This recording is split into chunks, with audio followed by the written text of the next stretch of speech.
माफ कीजिएगा साहब, आपकी इच्छा है। या आप भैया? कौन भैया? कैसी बातें कर रहे हो? विभोर भैया, आप ही तो। मुझे भूल गए? हर्षित हूँ मैं, आपका छोटा भाई। विभोर भैया? साहब ये क्या बोल रहे हैं आप? मेरा नाम तो सुरेश है। कौन विभोर? कैसी बातें कर रहे हो भैया आप? मुझसे मजाक कर रहे हो आप? अरे भैया हो आप, मेरे बड़े भाई हो, और मैं आपका छोटा भाई हूँ। विभोर ही तो नाम है आपका। क्या बोल रहे हो? सुरेश नाम है आपका। झूठ क्यों बोल रहे हो मुझसे? साहब ये आप कैसी बातें कर रहे हैं? मैं एक चाय वाला हूँ, आपका भाई कैसे हो सकता हूँ?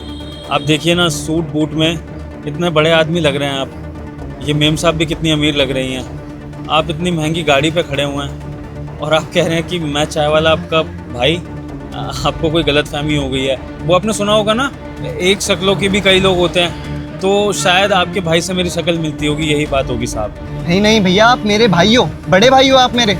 अरे बचपन में घर छोड़ के चला गया था, कुछ याद है आपको? साहब मुझे लगता है कि आपको अपने बड़े भाई का कोई गहरा सदमा पहुंचा है, कोई दुख है आपके मन में उनको लेके। होता है साहब, होता है, लेकिन इस चक्कर में आप किसी गरीब से ऐसे संबंध मत बनाइए। मैं तो शरीफ आदमी हूँ, लेकिन कोई और मेरी जगह होगा तो वो उस चीज़ का फ़ायदा उठाएगा, है ना साहब? मैं आपका भाई नहीं हो सकता हूँ। मैं चलता हूँ। आपकी ना ये चाय ठंडी हो गई है बातें करते करते। मैं नई चाय लेकर आता हूँ, ठीक है साहब? अभी आया। सुनो हर्षित, कौन था वो? जसवाल,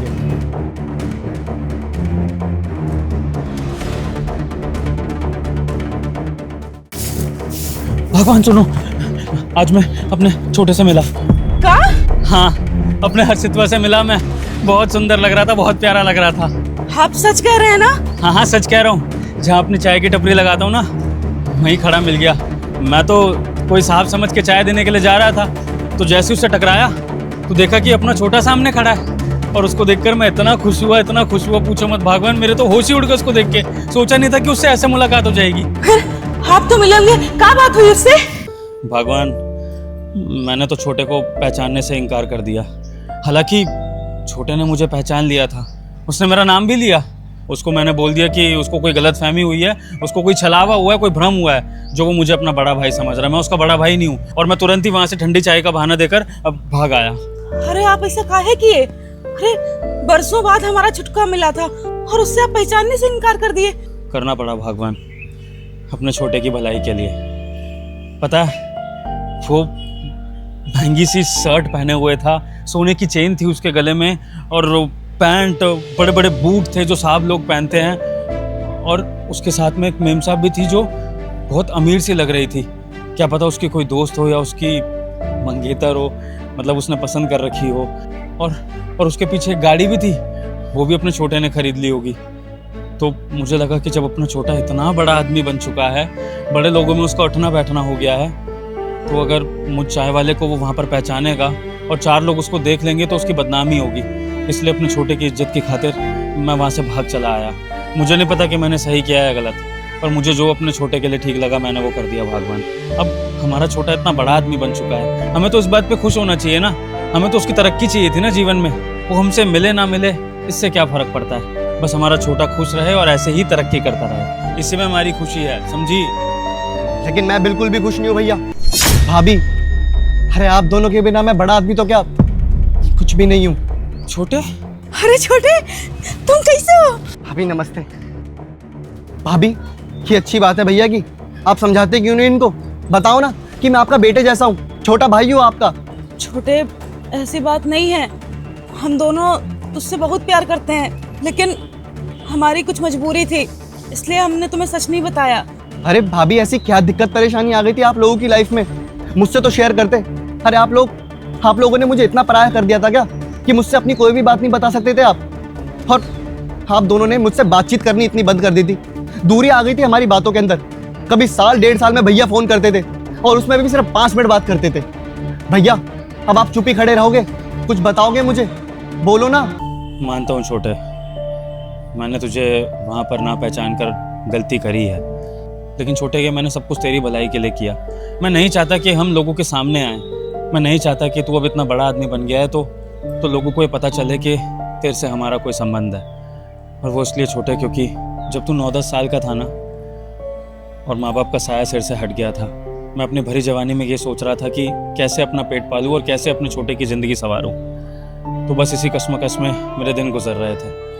तभी फिर ताऊ जी आगे से आए और ताऊ जी ने कहा कि वो तेरी जिम्मेदारी उठा लेंगे, तुझे पढ़ाएंगे लिखाएंगे अपने बेटों के साथ। कुछ समय तक तो ऐसा चला, लेकिन फिर ताऊ जी ने तेरी जिम्मेदारियों से मुंह मोड़ लिया, तुझे मेरे पास छोड़ गए और बोले कि तू उन पर अब बोझ बनने लगा है। तब मैंने सोच लिया छोटे कि भले ही मुझे मजदूरी करनी पड़े या कोई भी दुनिया का सबसे मुश्किल काम करना पड़े जिसमें मेरी जान का भी जोखिम क्यों ना हो, लेकिन मैं अपने छोटे को कुछ बनाकर रहूँगा, उसे वो ज़िंदगी नहीं दूंगा जो मुझे झेलनी पड़ी। छोटे, मैं तो ज़िंदगी भर अनपढ़ रह गया, लेकिन मैं चाहता था कि तू पढ़ लिख कर इतना बड़ा आदमी बने कि तुझे किसी के आगे हाथ ना फैलाने पड़े, तुझे किसी का मोहताज ना बनना पड़े। तो बस तेरा बोर्डिंग स्कूल में एडमिशन करा दिया, उसके बाद तेरे स्कूल का सारा खर्चा निकालते रहे किसी ना किसी तरह। फिर शादी हो गई मेरी तेरी भाभी से, तब भी मैंने खर्चों का जैसे तैसे हिसाब किताब किया। तेरी भाभी के भी थोड़े खर्चे थे, इस घर को भी चलाना था, तेरी पढ़ाई लिखाई और देखनी थी आगे। फिर तेरे कॉलेज का खर्चा उठाया। फिर उसके बाद जब तेरी नौकरी लग गई तो मैंने सोचा कि तू शहर में जहाँ पर भी है तू वहीं रहे। और जब भी तू मिलने की बात करता था ना छोटे, तो मैं बहाने मारता रहता था कि अपना छोटा किसी भी तरह से ना हमारी शक्ल देखे ही ना। तूने आखिरी बार हमारी शक्ल बचपन में देखी होगी, तो मुझे लगा कि धीरे धीरे हमारी छवि तेरे मन में एकदम धुंधली हो जाएगी कि तू सामने से भी मिलकर ना हमें पहचान ही नहीं पाएगा। और हम भी ऐसा ही चाहते थे, क्योंकि दुनिया के आगे तेरे सामने संबंध बना के क्या करे, दुनिया सिर्फ तेरा मजाक बनाएगी। और फिर जब हम तेरे लिए कुछ खास कर नहीं पाए तो किस मुंह से दुनिया को ये बोलेंगे कि हाँ हम तेरे भाई और भाभी हैं। तो बस छोटे, यही कारण था कि वहाँ पर तेरे को पहचाना नहीं, लेकिन तू है कि यहाँ हमारे पास दौड़ कर चला आया। भैया भैया मुझे माफ कर दो भैया। अरे छोटे, खड़ा हो, इस तरह से पैर क्यों पड़ रहा है, माफी क्यों मांग रहा है, तेरी क्या गलती है इसमें? भैया मेरी तो सारी गलती है। अरे मैं ऐशो आराम में था, पढ़ रहा था, लिख रहा था, कभी इस शहर में पढ़ने जा रहा हूँ, कभी उस शहर में पढ़ने जा रहा हूँ। और भैया आप लोग जिंदगी से लड़ रहे थे, संघर्ष कर रहे थे, किसकी खातिर? मेरे लिए ना, ताकि मैं कुछ बन सकूं। मेरे लिए आप दोनों ने कितने सेक्रीफाइसेस किए हैं। अरे बचपन में तो माँ बाप चले गए थे, बड़े होके जब होश संभाला तो सिर्फ आप दोनों की शक्ल देखी। आप ही मेरे भैया भाभी, आप ही मेरे माँ बाप, आप ही मेरे सब कुछ थे। और बीच में जब आप दोनों मुझे छोड़कर चले गए थे, कुछ अता पता नहीं था, तो मैं क्या करता भैया? मैं तो बहुत परेशान हो गया था। और आप दोनों ने मुझसे इतनी बड़ी बात छुपाई कि आपने मेरे पीछे इतने सेक्रीफाइसेस किए। भैया इस माफी का प्रायश्चित मैं कैसे करूं, मुझे कुछ समझ नहीं आ रहा। बस मैं चाहता हूं कि आप मुझे माफ कर दो दोनों। और हाँ भाभी, भैया अब आपको यहाँ पर रहने की कोई भी जरूरत नहीं है। भाभी आप एक काम करो, आप दोनों अभी के अभी मेरे साथ मेरे घर पर चलो। अरे जो कुछ भी है वो सब आपका ही तो है, मेरा तो कुछ भी नहीं है। और देखो भाभी, आप भैया की जिम्मेदारी संभालते हो, इस घर की जिम्मेदारी संभालते हो, और मैं चाहता हूँ कि आप मेरी भी जिम्मेदारी संभालो। भाभी एक लड़की से प्यार करता हूँ, शादी करने वाला हूँ उससे, और मेरी शादी में आप दोनों तो खड़े हो गए। आप दोनों को तो आशीर्वाद मुझे चाहिए, उस लड़की को भी और मुझे भी। तो भैया भाभी आप मुझे निराश मत करना, आप अभी के अभी मेरे घर चलो और अपनी जिम्मेदारियां संभालो। अरे छोटे, ऐसा क्यों करना है? हम दोनों खुश हैं यहाँ पे, तुम अपना जिंदगी जियो ना, अच्छी वाली, जो बड़े अधिकारी के साथ रहते हो वहाँ पे अच्छे से रहो ना। और अगर हमको वहाँ पर ले जाओगे तो जो बड़े लोग हैं वो तुम्हारा मजाक बनाएंगे और यही कहेंगे किसको उठा के ले आए हो यहाँ पर। और छोटे, हमारी बात मानने की कोशिश करो, तुम्हारा रुतबा बहुत बड़ा हो चुका है, हम तुम्हारे आगे कुछ भी नहीं है। और हम तो कहते हैं जब भी तुम्हें मिलना हो, खाना पीना हो, समय बिताना हो, तुम हमेशा यहाँ पर आ सकते हो, हमसे मिल भी सकते हो। बस हमें वहाँ पर ले जाने की गलती मत करो छोटे। अगर हमें वहाँ पे ले जाओगे तो इसमें नुकसान तुम्हारा ही है। भाभी आप भी भैया जैसी बातें कर रहे हो। अरे काहे का बड़ा आदमी हूँ मैं कुछ भी नहीं हूँ आप दोनों के आगे। अरे जो कुछ भी हूँ आप दोनों की वजह से हूँ, आप दोनों ने इतने सेक्रीफाइसेस करे। अरे मैं तो एक मोहरा बन के खड़ा था, मेहनत तो आप दोनों की थी ना। और मैं नहीं चाहता कि आप दोनों अब यहाँ पर रहो। भैया भाभी आपने अपने बड़े होने का फर्ज निभाया, तो क्या छोटा होके मैं आपको अपने साथ नहीं ले चल सकता? बोलो भाभी, मना मत करना। भैया देखो प्लीज। हे जी समझाइए ना, समझ नहीं रहा है ये। चलो ठीक है भगवान, हमारे छोटे की बात मान लेते हैं। वैसे भी ये तो अपने संस्कारों को ही दर्शा रहा है ना, कि ज़िंदगी में आगे बढ़ने के बाद भी ये अपने भैया और भाभी को नहीं भूला है और हमें अपने साथ लेके चलना चाहता है। ये चाहता तो आराम से अपनी ज़िंदगी में आगे बढ़ सकता था, पीछे पलट के देखने की ज़रूरत भी नहीं थी, लेकिन फिर भी ये हमारी सेवा करना चाहता है, हमें अपने साथ रखना चाहता है। तो अगर वो अपने संस्कारों को दर्शा रहा है ना, तो हमें भी उसकी बात का मान रखना चाहिए और अपना बड़प्पन दिखाना चाहिए। जैसा कहेगा छोटे वैसा करेंगे और वैसे ही तेरे साथ रहेंगे, ठीक है? खुश?